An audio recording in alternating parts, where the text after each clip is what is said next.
Depuis plusieurs années maintenant, l'école guinéenne connaît des périodes très mouvementées.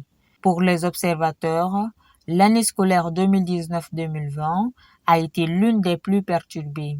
Entre grèves déclenchées par le SLEG et la pandémie mondiale coronavirus, en passant par les manifestations politiques, notre école a apparemment vu de toutes les couleurs. Une situation qui déplore bon nombre de personnes. Ce consultant dans le domaine éducatif ne cache pas ses sentiments. L'année scolaire 2019-2020 a été une année vraiment très mouvementée qui a perturbé l'évolution des cours comme il le fallait. Bien que le système éducatif demeure l'un des plus critiqués du pays, ce consultant reconnaît tout de même des atouts dans ce domaine. Je pense que ce qui a marché, nous avons assisté à la nomination de nouveaux ministres à la tête des 3 sous-secteurs de l'éducation. Et parmi ces ministres, il y a quand même 1 ou 2 qui ont fait l'unanimité. Il y a une augmentation plus ou moins acceptable au niveau du budget alloué à l'éducation. Maintenant, ce qui n'a pas marché, c'est que nous n'avons pas réussi à sortir de cette crise sociale, notamment les revendications récurrentes des syndicats parce qu'on n'a pas résolu le problème à la racine.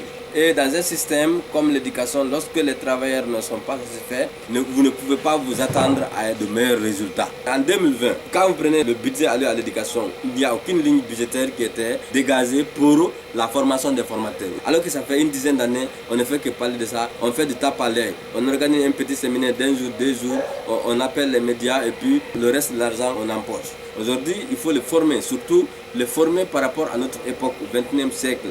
Le siècle du numérique. Aujourd'hui, le monde se virtualise. L'autre chose, n'oubliez pas que notre système éducatif est caractérisé par un laisser-aller total, miné par la corruption à ciel ouvert. Il ne faudrait pas oublier, l'école guinéenne aujourd'hui est extrêmement malade à raison de la crise de moralité qui la caractérise. Vous voyez des enseignants qui font la cour, n'est-ce pas, aux petites filles, en les attribuant des notes qu'elles ne méritent pas. Vous voyez des enseignants qui raquettent les élèves et les parents d'élèves pour les attribuer des notes. Les administrateurs au haut niveau, n'est-ce pas, qui demandent aux écoles privées, par exemple, de l'argent pour les aider à avoir des boursiers ou bien pour les aider à avoir tel pourcentage d'admis aux examens. Vous voyez tout ça, ça ne nous amène nulle part. Parlant des résultats des examens nationaux de 2020, il a été enregistré sur le plan national 44,43% de réussite au baccalauréat, 35,59% au BEPC et 55,86% à l'examen d'entrée en 7e année. Un résultat qui est apprécié par Aboubacar Mandela Camara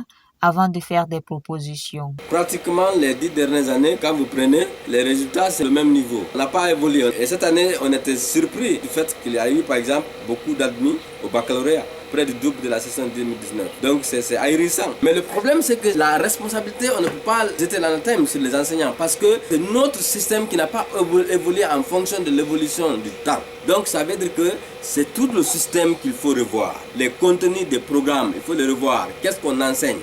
C'est-à-dire qu'il faut se poser la question, quelle éducation pour quelle société? Les programmes d'enseignement doivent s'adapter aux réalités socio-politiques, historiques, culturelles et aux aspirations du peuple. C'est en fonction de ça qu'on va produire ou concevoir de nouveaux programmes. Des programmes adaptés à nos réalités. Quand vous prenez par exemple le programme de français, les textes qu'on enseigne là, généralement les auteurs, les lieux, les personnages sont étrangers à l'apprenant. Et lorsque c'est étranger à l'apprenant, rien n'est collé à ses réalités culturelles, à ses réalités sociales, finalement il n'aura pas le goût. C'est pour ça que les gens n'ont même pas le goût de lire. Il faudrait que notre école reflète notre société. Il faut africaniser l'école. Il faudrait mettre un accent particulier sur l'éducation des tout petits. Après 60 ans d'indépendance, on n'a que 2 établissements d'enseignement pré-primaire ou préscolaire.